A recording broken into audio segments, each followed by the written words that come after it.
اور تمہیں پتہ ہے اس خندق میں ہمیں کب تک رہنا ہے؟ کسی کو نہیں پتا، اگر تم ہنسو گے نہیں تو حملے سے پہلے ہی مر جاؤ گے۔ سنا؟ ٹھاکر داس نے کہا۔ نعیم بے دلی سے ہنسا۔ خندق میں گہرا اندھیرا تھا، دوسری مشین گن کے پاس ایک سپاہی باریک دھیمی آواز میں کوئی دیہاتی گیت گا رہا تھا، دوسرے اس کے گرد بیٹھے سن رہے تھے۔ دو سگریٹ سلگے ہوئے تھے اور وہ سپاہیوں کے دائرے میں باری باری گھوم رہے تھے۔ خندق کے اوپر تیز سرد ہوا سائے سائے کر رہی تھی، بادل آدھے آسمان پر پھیل چکے تھے، شمالی محاذ کی طرف سے آنے والی توپ خانے کی آواز بند ہو چکی تھی۔ ٹھاکر داس نے مونچھ کو جھکا کر دانتوں میں چبایا۔ نعیم، یہ موسم دیکھتے ہیں۔ ہاں، اسی موسم میں اور وہ عورت شادی کرنے کے لیے گاؤں سے بھاگے تھے۔ حیرت کی بات ہے، ہو بہو ایسا ہی بادل تھا۔ نعیم نے آنکھیں کھول کر اندھیرے میں سے دیکھنے کی کوشش کی۔ چند لمحے کے اندر اندر نیند اس کی آنکھوں سے غائب ہوگی اور اس کے معدے میں ایک پرانا مانوس بدمزہ سا بھاری پن پیدا ہو گیا۔ اس نے محسوس کیا کہ وہ اس شخص سے جو اس کا افسر ہے اور تاریکی میں خندق کی دیوار کے ساتھ لیٹا ہوا ہے، انتہائی نفرت کرتا ہے۔ یہ وہ احساس تھا جو کئی دن سے آہستہ آہستہ اس کے دل میں پیدا ہو رہا تھا اور جس کی خاطر اس کا دماغ مستقل غیر یقینی سست حالت میں کام کرنے کی کوشش کر رہا تھا۔ اس وقت دفتن وہ احساس خطرے اور کرب کی وجہ سے جاگے ہوئے دماغ میں ایک مکمل جذبے، ایک بڑے واضح تعصب کی شکل میں ظاہر ہو گیا تھا۔ بہت عرصے کے بعد پہلی دفعہ اس نے محسوس کیا کہ اس کے دماغ نے ایک جھٹکے کے ساتھ اپنے آپ کو کسی نامعلوم قوت کے اثر سے چھڑوا کر تیزی سے کام کرنا شروع کر دیا ہے۔ اس نے نفرت سے خندق میں تھوکا۔ عورتوں کا ذکر کرنے کا یہ اچھا موقع ہے۔ ٹھاکر داس بھاری گلے سے ہنسا۔ نعیم نے منہ میں بدمزگی محسوس کی اور دوبارہ تھوکا۔ تمہاری طبیعت تو ٹھیک ہے؟ نعیم نے انتہائی کوشش سے اپنے آپ پر قابو پایا۔ شاید تمباکو خراب تھا۔ ولایتی تمباکو تھا، ٹھاکر داس نے کہا۔ دونوں خاموش بیٹھے اندھیرے میں جاگنے کی کوشش کرتے رہے۔ آدھی رات کے بعد بارش شروع ہوگی اور متواتر 4 گھنٹے تک ہوتی رہی۔ ترپالوں کے لیے یہ سپاہی بھیجا گیا مگر وہ ختم ہو چکی تھی۔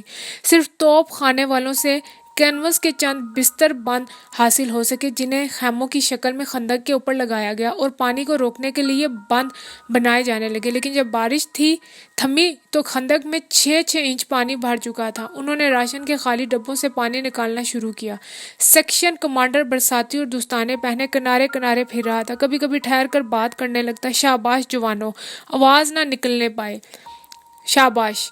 چاروں طرف ڈبوں کے زیر آب ڈوبنے اور پانی کے بہنے کی دھیمی آوازیں آ رہی تھی۔ صبح سے پہلے کی گہری تاریکی چھائی ہوئی تھی اور پانی کے چھپاکوں کی آواز تیز ہوا کے ساتھ دور تک جا رہی تھی۔ سپاہیوں کے لمبے فوجی کوٹ بھیگ چکے تھے، ان کے بوٹوں میں پانی گھس گیا تھا اور وہ سردی سے کانپ رہے تھے۔ دشمن کے مورچوں کی طرف سے گر گر کی جانی پہچانی آواز آنی شروع ہوئی اور دور آسمان میں ننھی سی سبز بتی رینگنے لگی۔ وہ آیا، زیر لب بہت سی آوازیں آئیں۔ سارے سپاہی ایک ساتھ سر کے بل خندق میں گرے۔ ان کے کانوں اور نتنوں میں کیچڑ گھس گیا اور انگلیاں نرم زمین میں دھنس گئی۔ کچھووں کی طرح اوندھے منہ کیچڑ میں وہ اس وقت تک پڑے رہے جب تک کہ ہوائی جہاز خوفناک آواز پیدا کرتا ہوا اوپر سے گزر نہ گیا۔ اچھا ہے کہ ہمارے پاس خراب ہونے کو کچھ نہیں۔ اٹھ کر کھڑے ہوتے ہوئے ٹھاکر داس ہنسا۔ اوہ ٹھیک ہے۔ کیپٹن ڈل اپنے نفیس برساتی پر سے کیچڑ صاف کرتا ہوا سادگی سے ہنسا۔ میرے اوپر مت ہنسو، ہو سکتا ہے میں تم سے پہلے مر جاؤں۔ صبح ہونے تک خندقوں میں صرف کیچڑ رہ گیا تھا۔ پھونکے مار مار کر گیلی لکڑیوں کو جلایا گیا لیکن دھواں اٹھنے پر فوراً بجھا دیا گیا۔ جو پانی نیم گرم ہوا اسی سے سپاہی چائے بنا کر پینے لگے۔ بے خوابی اور دھوئیں کی وجہ سے ان کی آنکھیں سرخ انگارہ ہو رہی تھی۔ تم نے الگ چولہا کیوں بنایا ہے؟ ٹھاکر داس نے پوچھا۔ ٹھیک ہے، دھواں اٹھ رہا ہے، اسے بجھا دو۔ وہ کوٹ سوکھنے کو پھیلا دو، پھیپھڑوں کو سردی لگ جائے گی۔ ٹھیک ہے، نعیم نے پتھریلے لہجے میں دہرایا۔ ٹھیک ہے؟ کیا ٹھیک ہے؟ ٹھاکر داس غصہ دباتے ہوئے بولا۔ نعیم پیٹھ موڑے گیلے ایندھن میں پھونکے مارتا رہا۔ لانس نائک نعیم احمد خان۔ نعیم ایک جھٹکے سے مڑا اور پاگلوں کی طرح دانت ننگے کر کے چیخا، مجھے چائے بنانے دو، میں تمہیں حکم دیتا ہوں۔ ٹھاکر داس گرجا اور آگے بڑھ کر اپنے بڑے بڑے بوٹوں سے مسل کر اد جلی لکڑیاں بجھانے لگا۔ نعیم نے کھینچ کر سر سے ٹوپی اتاری اور اس کی طرف پھینکی جو اڑتی ہوئی ٹھاکر داس کے کان کے پاس سے گزر گئی۔ پھر اس نے رائفل کو سلنگ سے پکڑ کر اس کی طرف اچھالا۔ وہ اسی طرح جا کر خندق کی دیوار کے ساتھ کھڑی ہوگی۔ لو، وہ جانوروں کی طرح چیخا۔ لو،